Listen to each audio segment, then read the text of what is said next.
اب 11واں جو سٹارٹ ہوتا ہے اور ہم سورہ توبہ کی آیت نمبر 94 کو لیتے ہیں، اور اس سے پیچھے ہم پڑھ رہے تھے کہ منافقین کس طریقے سے نبی کریم صلی اللہ علیہ وسلم کے سامنے آ کر اپنے ایکسکیوزز رکھ رہے ہیں کہ وہ جہاد پر نہیں جا سکتے۔ اب آگے کیا بات آ رہی ہے، یہ آیات بھی انہی منافقین کے بارے میں ہے۔ آگے اللہ فرما رہے ہیں کہ یہ لوگ تمہارے سامنے عذر پیش کریں گے، یعنی ایکسکیوزز رکھیں گے کہ جب تم ان کے پاس واپس جاؤ گے۔ اب کیا ہے کہ یعنی آپ صلی اللہ علیہ وسلم جب جنگ سے واپس آئیں گے تو بھی یہ اپنے آپ کو کلین کرنے کے لیے، اپنے آپ کو پروف کرنے کے لیے کہ ہم سچے ہیں، آپ کو پھر سے یہ بات کچھ نہ کچھ ایکسکیوزز رکھیں گے آپ کے آگے۔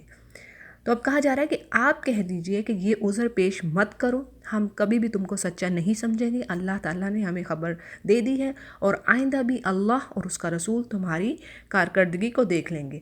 پھر تم اسی کے پاس واپس لوٹائے جاؤ گے جو پوشیدہ اور ظاہر، یعنی چھپی ہوئی اور ظاہر چیزوں کا جاننے والا ہے، پھر وہ تمہیں بتا دے گا جو کچھ تم کرتے تھے۔ ہاں اب وہ تمہارے سامنے اللہ کی قسمیں کھائیں گے، کون؟ یعنی منافقین قسمیں کھائیں گے نبی کریم صلی اللہ علیہ وسلم کے سامنے جب تم ان کے پاس واپس جاؤ گے، یعنی جنگ سے جب واپس آپ جائیں گے تو اب یہ قسمیں کھا رہے ہیں کہ ان کو ان کی سی حالت پہ چھوڑ دیا جائے، سو تم ان کو ان کی اس حالت پر چھوڑ دو، وہ لوگ بالکل ہی ناپاک اور گندے ہیں، ان کا ٹھکانہ دوزخ ہے اور ان کاموں کے بدلے جنہیں وہ کیا کرتے تھے۔ اب اگلی آیت میں بات آ رہی ہے کہ یہ اس لیے قسمیں کھائیں گے کہ تم ان سے راضی ہو جاؤ، یعنی نبی کریم صلی اللہ علیہ وسلم ان سے راضی ہو جائیں۔ سو اگر تم ان سے راضی ہو بھی جاؤ تو اللہ تعالیٰ تو ایسے فاسق لوگوں سے ہرگز راضی نہیں ہوتا۔ اب ان آیات کی ڈیٹیل میں نے تھوڑی سی اوپر بھی آپ کو دے دی تھی کہ بات وہی ہے کہ جب نبی کریم صلی اللہ علیہ وسلم جنگ تبوک کے سفر سے واپس ہوئے تو پھر یہ منافقین اپنے عذر آپ صلی اللہ علیہ وسلم کے آگے رکھنے لگے اور قسمیں کھانے لگے کہ تاکہ ہم پاک صاف ہو جائیں اور ہمارے تعلقات اسی طرح بحال رہیں نبی کریم صلی اللہ علیہ وسلم کے ساتھ۔ تو اللہ تعالیٰ نے فرمایا کہ میں ان فاسقوں کے اعمال کو خوب جانتا ہوں، اور ان کے جو ایکسکیوزز ہیں، یہ جو ان کے عذر ہیں، ان کی حقیقت کو میں بے نقاب کر دوں گا۔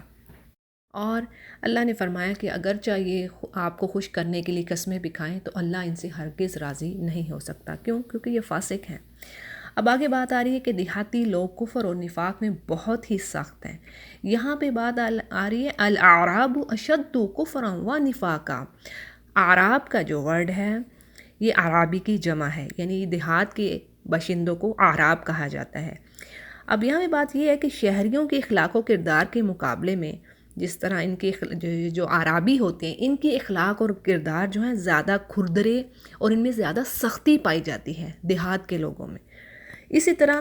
ان میں جو کافر اور منافق تھے ان میں کفر و نفاق بھی زیادہ تھا بنسبت شہریوں سے، یعنی ان کے تمام ہی اخلاق اور ان کے جو کردار تھے وہ زیادہ سخت تھے بنسبت شہریوں کے، اور یہ احکام شریعت سے بھی زیادہ بے خبر تھے۔ سو اسی بات کو اس آیت میں کہا جا رہا ہے کہ یہ دیہاتی لوگ کفر و نفاق میں بہت ہی سخت ہے، اور ان کو ایسا ہی ہونا چاہیے کہ ان کو احکام شریعہ کا ان کے جو علم ہے وہ نہ ہو جو اللہ تعالیٰ نے اپنے رسول پر نازل فرمائے، اور اللہ بڑا علم والا اور حکمت والا ہے۔ انہی کے کردار کے حوالے سے ایک حدیث کو ہم دیکھتے ہیں۔ مثلاً ایک موقع پر کچھ اعرابی رسول اللہ صلی اللہ علیہ وسلم کی خدمت میں حاضر ہو گئے اور انہوں نے پوچھا اتقبلون صیبانکم، کیا تم اپنے بچوں کو بوسہ دیتے ہو؟ صحابہ نے عرض کیا ہاں۔ انہوں نے کہا واللہ ہم تو بوسہ نہیں دیتے۔ رسول اللہ صلی اللہ علیہ وسلم نے یہ سن کر فرمایا کہ اگر اللہ نے تمہارے دلوں سے رحم و شفقت کا جذبہ نکال دیا ہے تو میرا اس میں کیا اختیار ہے۔ یہ صحیح بخاری کی روایت ہے۔ آگے دیکھتے ہیں اگلی آیت کو۔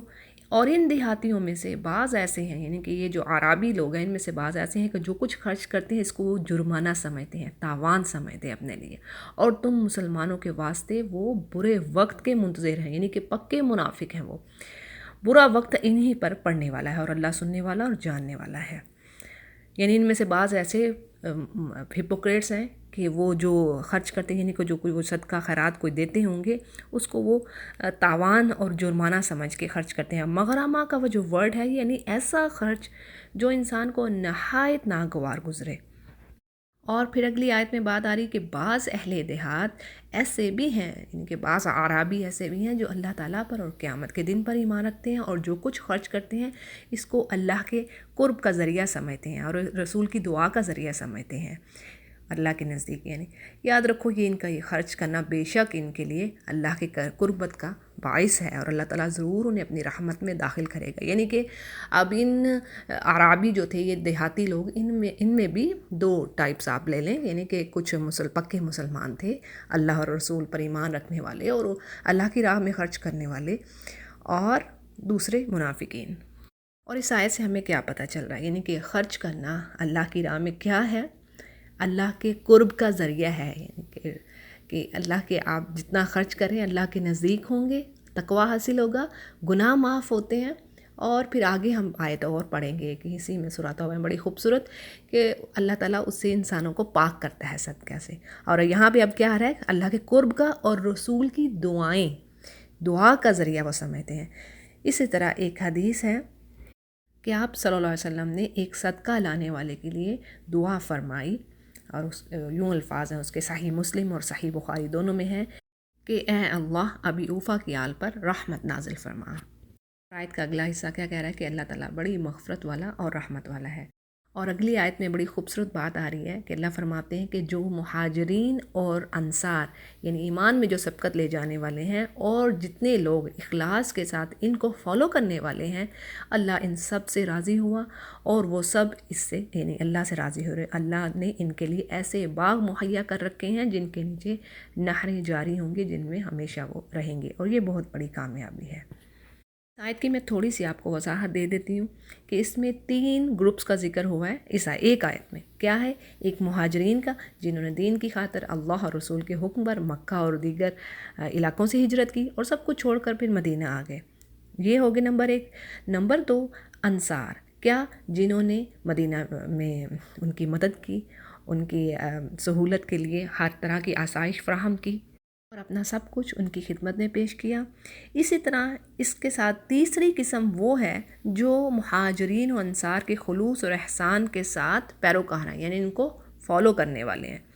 اور اس گروہ سے مراد بعض کے نزدیک اصطلاحی تابعین ہیں، یعنی ان کو جو اصطلاحی طور پہ ان کو فالو کرنے والے، جنہوں نے نبی کریم صلی اللہ علیہ وسلم کو نہیں دیکھا لیکن صحابہ کرام کی صحبت سے مشرف ہوئے، یعنی انہوں نے صحابہ کرام کو دیکھا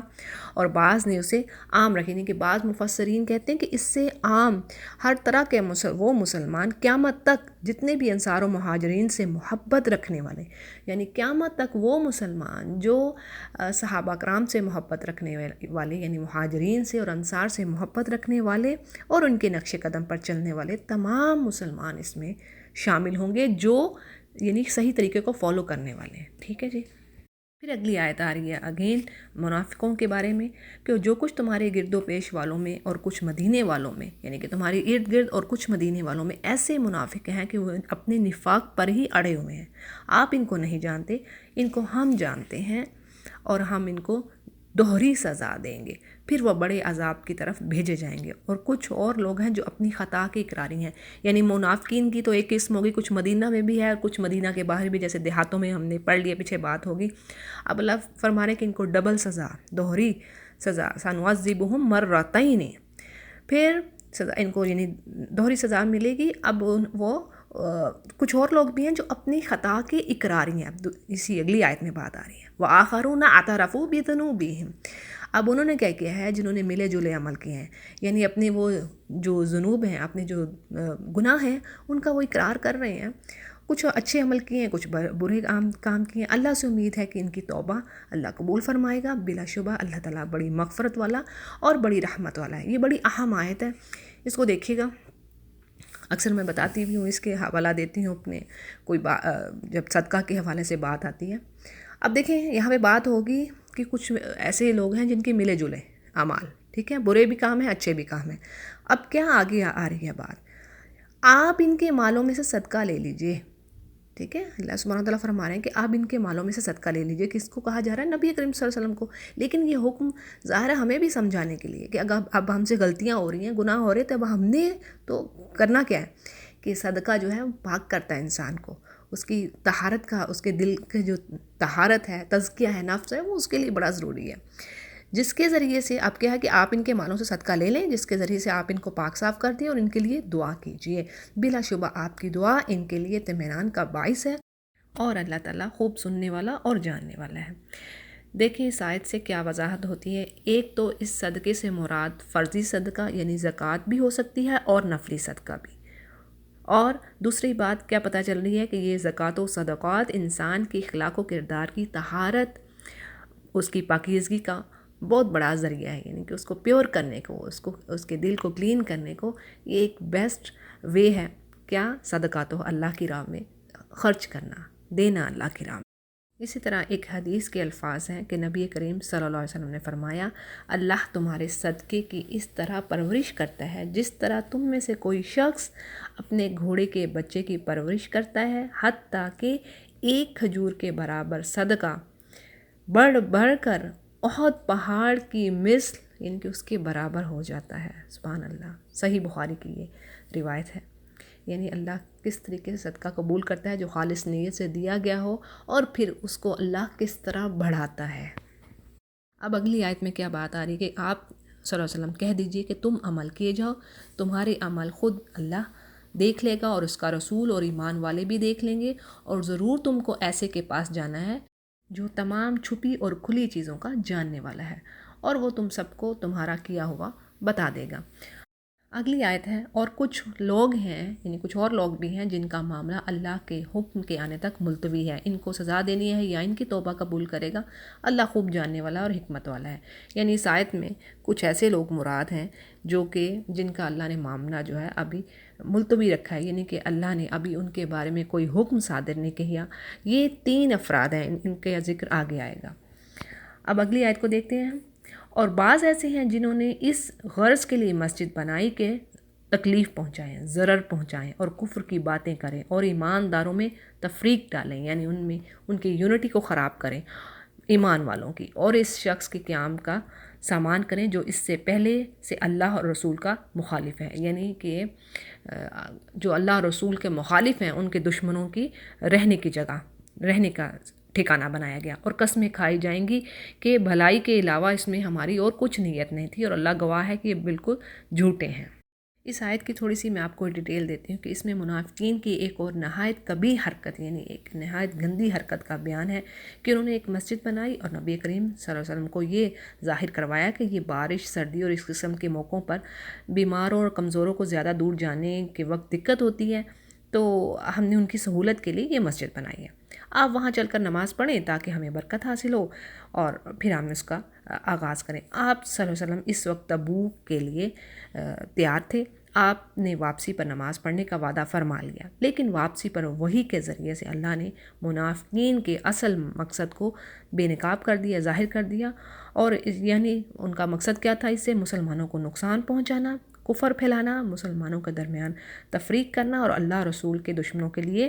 ایک کمین گاہ مہیا کرنا۔ اور پھر اگلی آیت میں بات آ رہی ہے کہ آپ صلی اللہ علیہ وسلم سے اللہ سبحانہ وتعالیٰ فرما رہے ہیں کہ آپ اس میں کبھی نہیں کھڑے ہوں گے، البتہ جس مسجد کی بنیاد اول دن سے تقویٰ پر رکھی گئی ہے وہ ہی اسی لائق ہے کہ آپ اس میں کھڑے ہوں، یعنی کہ وہ مسجد ہی اسی لائق ہے کہ آپ اس میں نماز پڑھیں، اور اس میں ایسے آدمی ہیں کہ وہ خوب پاک ہونے کو پسند کرتے ہیں، اور اللہ تعالیٰ پاک ہونے والوں کو پسند کرتا ہے۔ آپ صلی اللہ علیہ وسلم کو روک دیا گیا کہ آپ نے وہاں جا کے نماز نہیں پڑھنی، چنانچہ آپ نے نہ صرف یہ کہ وہاں نماز بھی نہیں پڑھی بلکہ اپنے چند ساتھیوں کو بھیج کر وہ مسجد ڈھا دی اور اسے ختم کر دیا گیا۔ اب اگلی آیت میں جو بات آئی کہ آپ صلی اللہ علیہ وسلم سے کہا گیا آپ اس مسجد میں نماز پڑھیں جس کی بنیاد اول دن سے ہی تقویٰ پر رکھی گئی، تو اس سے مراد کون سی مسجد ہے؟ اس میں اختلاف ہے، بعض نے اسے مسجد قباء اور بعض نے اسے مسجد نبوی قرار دیا ہے۔ اور پھر اگلی آیت ہے کہ اللہ فرماتے ہیں کیا ایسا شخص بہتر ہے، یعنی آیا ایسا شخص بہتر ہے جس نے اپنی عمارت کی بنیاد اللہ سے ڈرنے پر اور اللہ کی خوشنودی پر رکھی ہو، یا وہ شخص کہ جس نے اپنی عمارت کی بنیاد کسی گھاٹی کے کنارے پر جو کہ گرنے ہی کو ہو رکھی ہو، پھر وہ اس کو لے کر آتش دوزخ میں گر پڑے، اور اللہ ایسے ظالموں کو سمجھ ہی نہیں دیتا۔ ان کی یہ عمارت جو انہوں نے بنائی ہے ہمیشہ ان کے دلوں میں شک کی بنیاد پر کانٹا بن کر کھٹکتی رہے گی، ہاں مگر ان کے دل اگر ٹکڑے ٹکڑے ہو جائیں، یعنی یہ موت سے ہمکنار ہو جائے۔ اور پھر کیا ہے آگے بات کہ تو خیر اللہ تعالیٰ بڑی علم اور حکمت والا ہے۔ بلا شبہ اللہ تعالیٰ نے مسلمانوں سے ان کی جانوں کو اور ان کی مالوں کو اس بات کی عوض خرید لیا ہے کہ ان کو جنت ملے گی۔ آگے یہ آیت کا تھوڑا ٹاپک چینج ہے۔ سبحان اللہ کہ اللہ تعالیٰ فرما رہے ہیں کہ میں نے ایمان والوں کی جانیں اور ان کے مال اس بدلے میں لے لیے، کیا ہے کہ ان کو جنت ملے گی۔ وہ لوگ اللہ کی راہ میں لڑتے ہیں اور جس میں قتل کرتے ہیں اور قتل کیے جاتے ہیں اور اس پر سچا وعدہ کیا گیا ہے تورات اور انجیل میں اور قرآن میں، اور اللہ سے زیادہ اپنے عہد کو کون پورا کرنے والا ہے۔ تو تم لوگ اپنی اس بیع پر جس کا تم نے اللہ کے ساتھ معاملہ ٹھہرایا خوشی مناؤ، اور یہ بڑی کامیابی ہے۔ جی تو سورہ توبہ کی آیت نمبر 112 سے سٹارٹ کرتے ہیں، اور یہاں اللہ سبحانہ وتعالیٰ مومنین کی مزید صفات کو بیان فرما رہے ہیں کہ یہ مومن لوگ کیسے ہیں کہ جو توبہ کرنے والے ہیں، عبادت کرنے والے ہیں، حمد کرنے والے ہیں، روزہ رکھنے والے ہیں، راہ حق میں سفر کرنے والے ہیں، رکوع اور سجدہ کرنے والے ہیں، نیک باتوں کی تعلیم دینے والے اور بری باتوں سے باز رکھنے والے، اور اللہ کی حدوں کا خیال رکھنے والے۔ سبحان اللہ، یہ ساری کوالٹیز اللہ تعالیٰ نے اس آیت میں بتا دی ہیں، اور ایسے مومنین کو آپ خوشخبری سنا دیجئے۔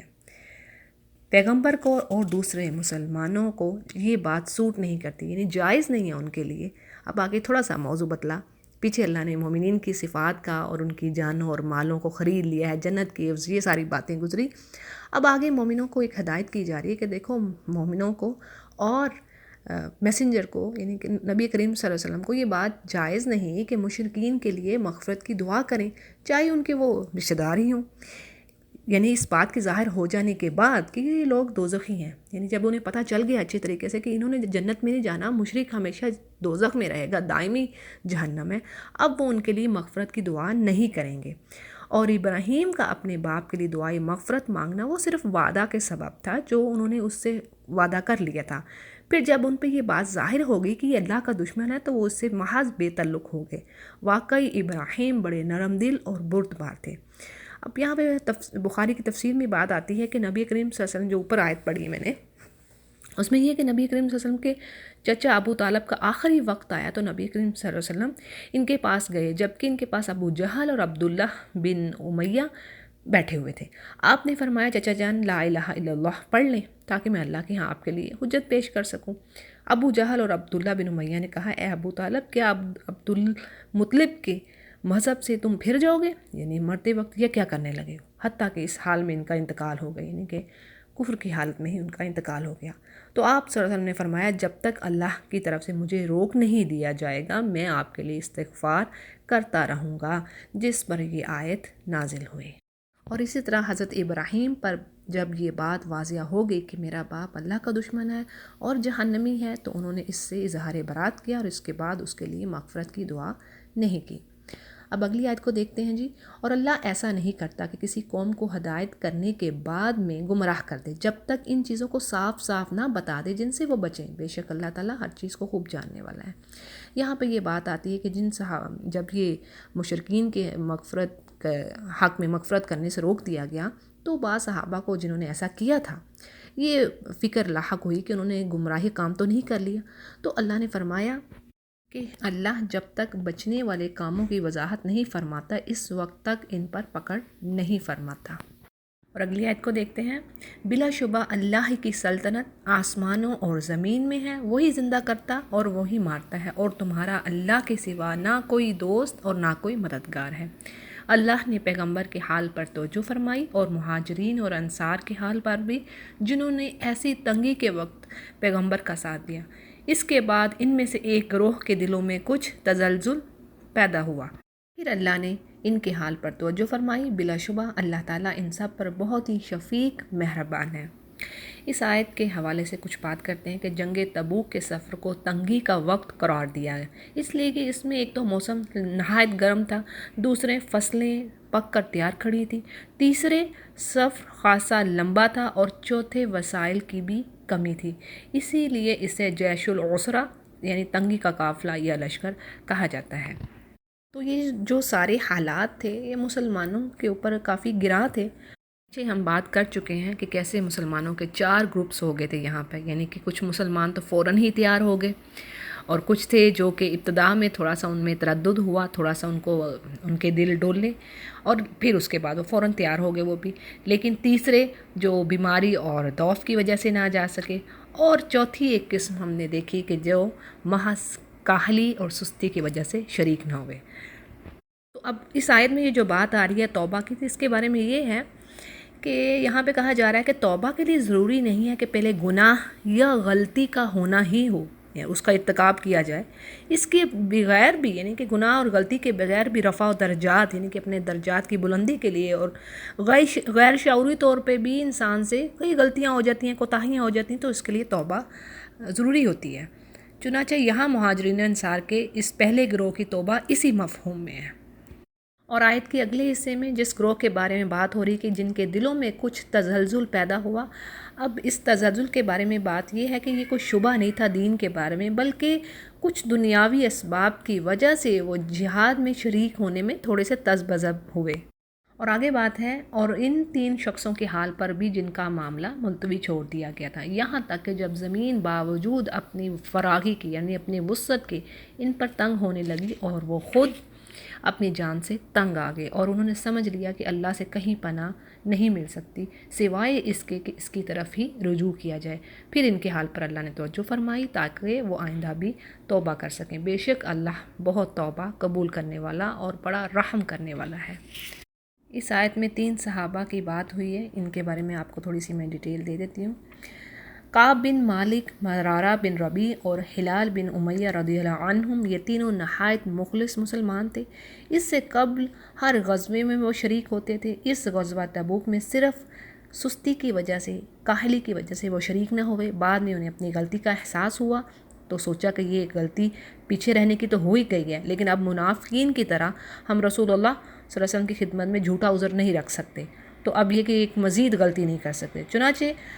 وہ آپ صلی اللہ علیہ وسلم کی خدمت میں حاضر ہوئے اور اپنی غلطی کا اعتراف کر لیا اور اس کی اور سزا کے لیے اپنے آپ کو پیش کر دیا. آپ نے ان کے معاملے کو اللہ کے سپرد کیا کہ وہ ان کے بارے میں جب تک کوئی حکم نازل نہیں فرمائے گا تب تک وہ کوئی فیصلہ نہیں ہوگا. تاہم اس دوران آپ نے صحابہ کرام کو ان تینوں افراد سے تعلق قائم رکھنے سے روک دیا، حتیٰ کہ بات چیت تک کرنے سے روک دیا، اور 40 راتوں کے بعد انہیں حکم دیا گیا کہ وہ اپنی بیویوں سے بھی دور رہیں. چنانچہ بیویوں سے بھی جدائی عمل میں آ گئی. مزید 10 دن گزرے تو توبہ قبول کر لی گئی اور پھر یہ آیت نازل ہوئی. اور اس واقعہ کی پوری تفصیل حضرت کعب بن مالک رضی اللہ عنہ سے مروی ایک حدیث ہے، اس میں موجود ہے صحیح بخاری میں. دیکھیں ہم پڑھنے کو تو یہ الفاظ ہم نے پڑھ لیے ہیں، لیکن ان تینوں کی کیسی کیفیات تھی ان 50 دنوں میں، اس کا اندازہ لگانا ہمارے لیے بڑا مشکل. لیکن یہ اور کچھ الفاظ آئے ہیں کعب بن مالک کے بھی، اس کو ان کو اگر آپ پڑھنا چاہیں تو الرحیق المختوم میں آپ ضرور پڑھیے. تو یعنی ان ایام کی کیفیت کا بیان جن سے سوشل بائیکاٹ کر دیا گیا، بہت گراں تھی ان کے اوپر. یعنی زمین، اللہ نے خود ہی فرما دی ہے کہ زمین اپنی وسعت کے باوجود ان پر تنگ ہو گئی تھی، یعنی کہ زمین تنگ ہوگی ان پر، کس قدر ان کے اوپر مشکلات آ پڑی ہوں گی. لیکن کیا کہ سچائی کی وجہ سے، چونکہ وہ سچے مخلص مومن تھے، تو سچائی کی وجہ سے اللہ نے ان تینوں صحابہ کی غلطی کو نہ صرف معاف فرما دیا، اللہ نے فرمایا کہ میں نے ان کو اب معاف فرما دیا، اور ان کی توبہ کو بھی قبول فرمایا. تو اسی لیے مومنین کو حکم دیا گیا ہے کہ اللہ سے ڈرو اور سچوں کے ساتھ رہو. اب اگلی آیت میں بات آ رہی ہے کہ اے ایمان والو، اللہ سے ڈرو اور سچوں کے ساتھ رہو. مدینہ کے رہنے والوں کو اور جو دیہاتی ان کے گرد و پیش ہیں، ان کے جو ان کے ارد گرد ہیں، کو یہ بات زیبا نہیں یا سوٹ نہیں کرتی کہ رسول اللہ کو چھوڑ کر پیچھے رہ جائیں، اور نہ یہ کہ اپنی جان کو ان کی جان سے عزیز سمجھیں. یعنی کہ یہ مسلمانوں کا یہ کام نہیں کہ رسول اللہ کا ساتھ نہ دیں اور اپنی جان کو زیادہ عزیز رکھیں نبی کی جان سے. یہ اس سبب سے کہ ان کو اللہ کی راہ میں جو، یعنی اس کی ریزن کیا ہے، آگے اللہ بتا رہے ہیں کہ دیکھو تمہیں اجر کس قدر اس چیز کا ملے گا، کہ اللہ کی راہ میں جو پیاس لگی، جو تھکان ان کو پہنچی، جو بھوک لگی، اور جو کسی ایسی جگہ پہ چلے جو کفار کے لیے موجب غیظ ہو، یعنی کہ ان کے غصے کا سبب ہو، اور دشمنوں کی جو انہوں نے خبر لی، ان سب پر، یعنی جتنے جو کام ہوئے ہیں نا، دیکھیں اب یہاں پہ میں پہلے پوری کر دیتی ہوں آپ کو آیت. ان سب پر ان کے نام ایک ایک نیک کام لکھا گیا ہے. یقیناً اللہ تعالیٰ محسنین کا اجر ضائع نہیں کرتا. اتنی خوبصورت یہ آیت ہے. جب اس کو پڑھتے ہیں بہت ہی، کیا میں اس کے اب الفاظ بیان کروں، بہت ہی خوبصورت الفاظ ہیں یہ، کہ دیکھیں اللہ نے اتنے اچھے انداز سے ہمیں بتا دیے کہ دیکھو تمہیں جہاد میں جب انسان کوئی مجاہد جاتا ہے تو اس کی راہ میں کوئی بھی تکلیف آ رہی ہے، کوئی پیاس لگ رہی ہے، کوئی تھکان ہے، بھوک کی کمی ہے، یا کسی اور طریقے سے کچھ بھی، پھر کفار کے ساتھ مقابلہ ہے، پریشانی ہے، مشکلات ہیں، جان اپنی ہتھیلی پہ رکھی، یہ ساری چیزیں ہیں، لیکن اللہ سبحانہ تعالیٰ کیا فرما رہے ہیں کہ تمہارے لیے ایک ایک اس کام پہ نیکی، ہر ایک کام پہ نیکی، یعنی کوئی چھوٹی سے چھوٹی نیکی کو بھی اللہ جانے نہیں دے گا اور اس پر اجر لکھ رہا ہے۔ اور اللہ نے آگے پہ کہہ بھی تو دیا کہ دیکھو میں محسنین کا اجر ضائع نہیں کرتا۔ اور پھر آگے بات آ رہی ہے، اور جو کچھ چھوٹا بڑا انہوں نے خرچ کیا اور جتنے میدان ان کو طے کرنے پڑے، پھر یعنی کہ اگین پیچھے بھی باتیں آئیں اور پھر اگین مزید بتایا جا رہا ہے، اور جو کچھ چھوٹا بڑا انہوں نے خرچ کیا اور جتنے میدان ان کو طے کرنے پڑے، یہ سب بھی ان کے نام لکھا گیا تاکہ اللہ تعالیٰ ان کے اچھے کاموں کا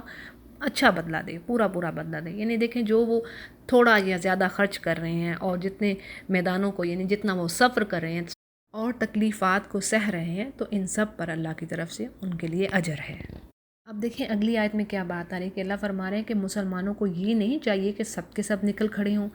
ایسا کیوں نہ کیا جائے، یعنی کہ ایسا ہونا چاہیے کہ ان کی ہر بڑی جماعت میں سے ایک چھوٹی جماعت جایا کرے تاکہ وہ دین کی سمجھ بوجھ، یعنی کہ دین کا فہم حاصل کریں، نالج لیں، اور تاکہ یہ لوگ اپنی قوم کو جب ان کے پاس واپس آئیں تو انہیں ڈرائیں تاکہ وہ ڈر جائیں۔ اور یہاں پہ بات آ رہی ہے بعض مفسرین کے نزدیک اس آیت کا تعلق بھی حکم جہاد سے ہے، اور دوسری تفسیر اس کی یہ ہے کہ اس آیت کا تعلق جہاد سے نہیں بلکہ اس پر علم دین سیکھنے کی اہمیت کا بیان اور اس کی ترغیب اور طریقے کی وضاحت ہے۔ وہ یہ، یعنی کس طریقے سے اللہ نے کہا ہے اس کام کو کیا جائے کہ ہر بڑی جماعت یا قبیلے میں سے کچھ لوگ دین کا علم حاصل کرنے کے لیے اپنا گھر بار چھوڑیں، اپنے مدارس و مراکز اور میں جا کر علم حاصل کریں، اور پھر اپنی قوم میں آ کر ان کو پھر واعظ و نصیحت کریں۔ اور اگلی آیت کو دیکھتے ہیں کہ اے ایمان والو ان کفار سے لڑو جو تمہارے پاس ہیں، اور ان کو تمہارے اندر سختی پانا چاہیے، یعنی کہ وہ تمہارے اندر سختی، اور یہ یقین رکھو کہ اللہ متقی لوگوں کے ساتھ ہے۔ اچھا جی، یہ جو آیت ہے جس میں کہا جا رہا ہے کہ ان کفار سے لڑو جو تمہارے آس پاس ہیں، اس سے کیا مراد ہے؟ اس میں کافروں سے لڑنے کا ایک اہم اصول بیان کیا گیا ہے کہ جیسے رسول اللہ صلی اللہ علیہ وسلم سے بھی ہمیں پتہ چلتا ہے کہ آپ نے پہلے جزیرہ عرب میں آباد مشرکین سے قتال کیا، یعنی کہ جو اپنے پہلے نزدیک کے آس پاس کے جو کافر تھے پہلے ان سے قتال کیا، جب ان سے فارغ ہو گئے اور اللہ نے مکہ، طائف، یمن، یمامہ،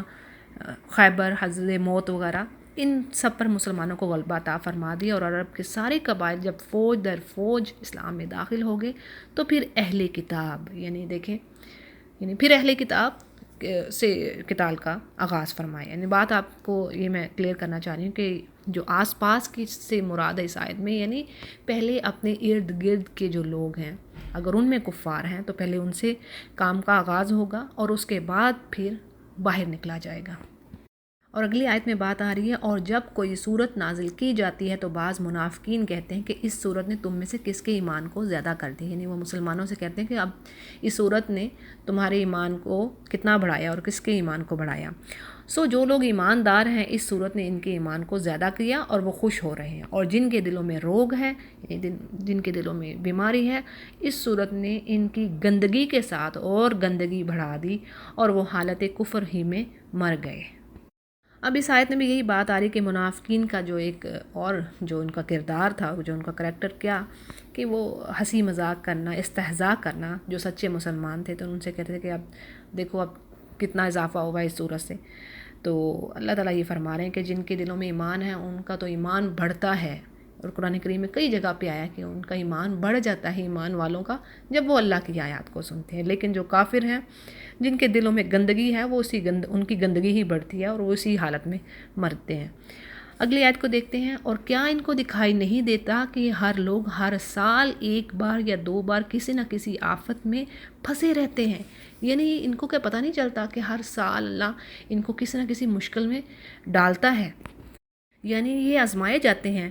اور کسی بھی طریقے سے یعنی کسی آفت سے یا کسی آسمانی آفت سے، قحط سالی سے، فوڈ کی شارٹیج ہوگی، جس کوئی بیماری ہوگی، ڈفرنٹ طرح کی کوئی بھی ٹربلز لے لیں، ڈیفیکلٹیز لے لیں کہ اللہ تعالیٰ ان کو آزماتا ہے، تو کیا یہ سبق نہیں لیتے اسے؟ پھر بھی نہ توبہ کرتے ہیں اور نہ ہی نصیحت قبول کرتے ہیں۔ اور اگلی آیت ہے، اور جب کوئی سورہ نازل کی جاتی ہے تو ایک دوسرے کو دیکھنے لگتے ہیں کہ تم کو کوئی دیکھتا تو نہیں، پھر چل دیتے ہیں۔ اللہ نے ان کا دل پھیر دیا ہے اسی وجہ سے کہ وہ بے شک سمجھ نہیں رکھتے۔ جی اب سورہ توبہ کی آخری آیات ہیں۔ اب سورہ توبہ کی آخری آیات ہیں جس میں اللہ سبحانہ وتعالیٰ فرما رہے ہیں کہ تمہارے پاس ایک ایسے پیغمبر تشریف لائے ہیں جو تمہارے جنس سے ہیں، یعنی کہ تمہارے میں سے ہی ہیں، جن کو تمہاری تکلیف کی بات نہایت گراں گزرتی، یعنی کہ ان کو تمہاری تکلیف برداشت نہیں ہوتی، اور جو تمہارے فائدے کے لیے بڑے خواہش مند رہتے ہیں۔ ایمانداروں کے ساتھ وہ بڑے ہی شفیق اور مہربان ہیں۔ یعنی اللہ سبحانہ تعالیٰ یہاں پہ ایک اپنا احسان عظیم، بہت بڑا اللہ کا جو فضل ہے ہم پر، مسلمانوں پر، کیا کہ نبی کریم صلی اللہ علیہ وسلم کی صورت میں کہ وہ ایمانداروں پر، جو ایمان رکھنے والے مومن، سچے مومن تھے، ان کے اوپر اتنی ان کی شفقت اور رحمت تھی کہ ان کی ذرا سی بھی تکلیف آپ کو گوارا نہیں تھی، اور آپ ہر لمحے مسلمانوں کے فائدے اور ان کی آسانیوں کے لیے ہی سوچتے۔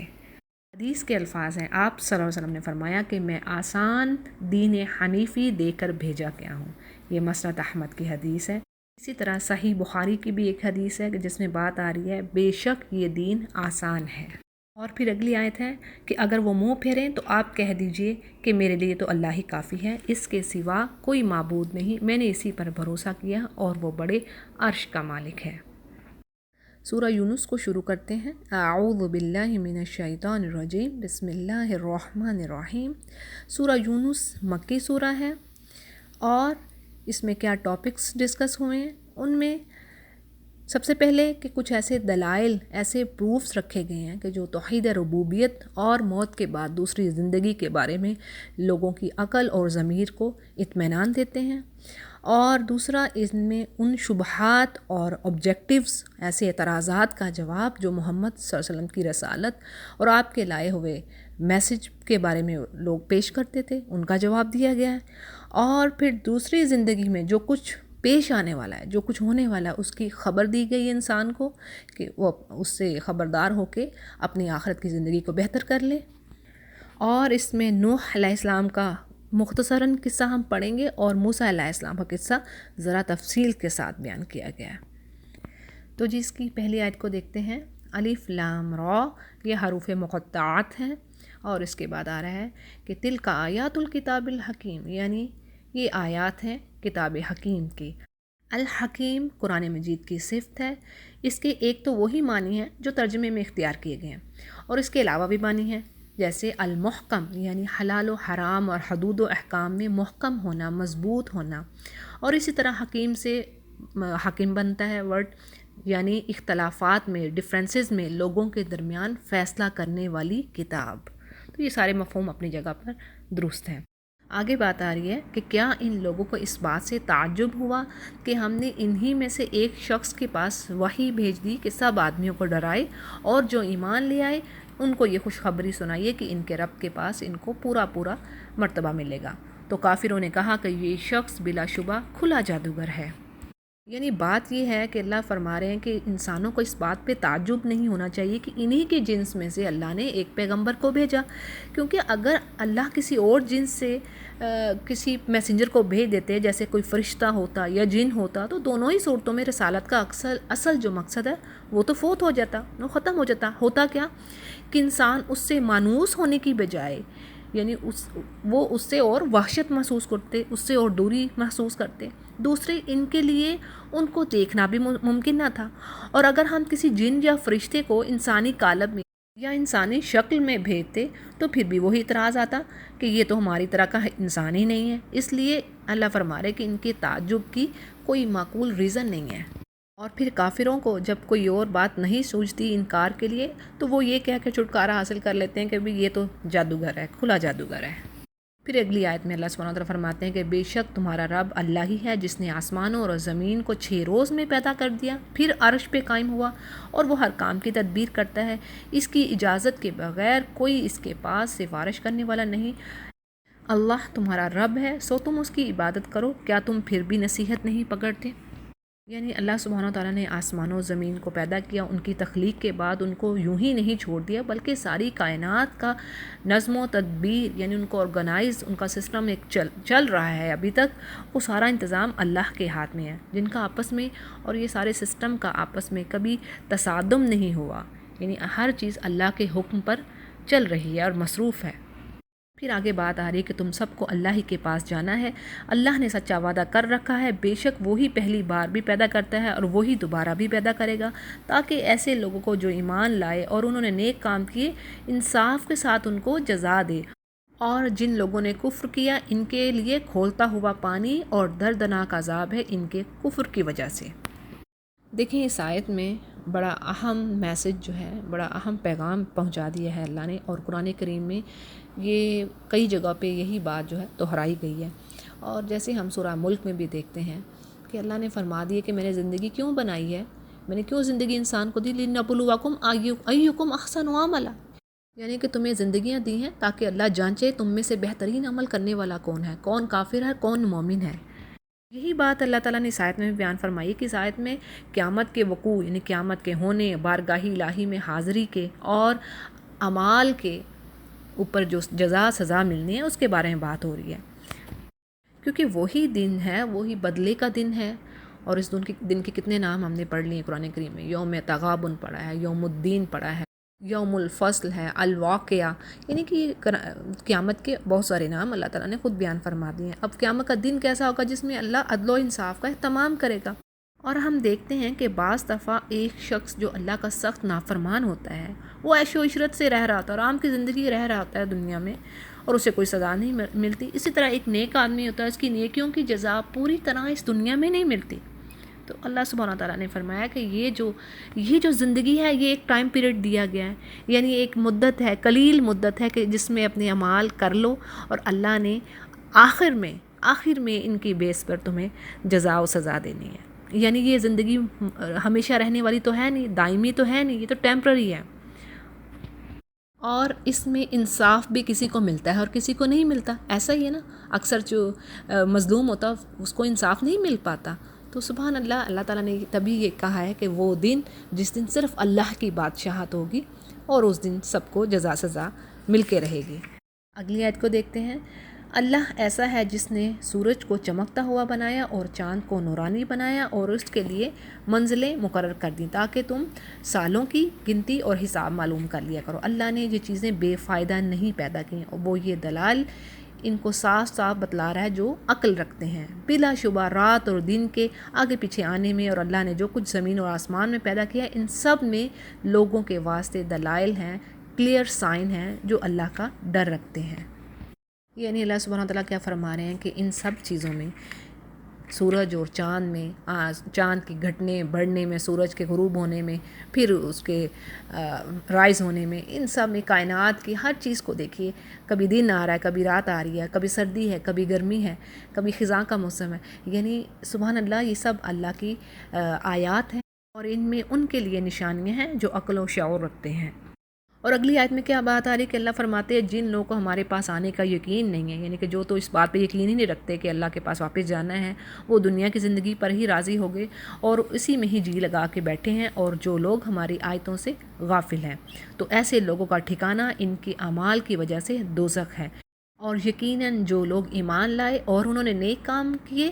ان کا رب ان کو ان کے ایمان کی وجہ سے اس مقصد تک پہنچائے گا کہ جو نعمت کے باغوں میں اور جن کے نیچے نہریں جاری ہوں گی ان میں پہنچیں گے۔ ان کے منہ سے یہ بات نکلے گی سبحان اللہ، اور ان کا باہمی سلام یہ ہوگا السلام علیکم، اور ان کی آخری بات کیا ہوگی، تمام نعمتیں اللہ ہی کے لیے ہیں، سارے جہاں کا جو رب ہے۔ یعنی یہ بہت ہی خوبصورت آیات یہاں پر بیان ہوئی کہ دعواہم فیہا سبحانک اللہم و تحیتہم فیہا سلام، یعنی اہل جنت اللہ کی حمد و تسبیح ہر وقت کریں گے، جس طرح حدیث میں آتا ہے کہ اہل جنت کی زبانوں پہ تسبیح و تحمید اس طرح الہام ہوگی جس طرح سانس الہام کیا جاتا ہے، یعنی کہ ہر سانس کے ساتھ وہ اللہ کی تسبیح و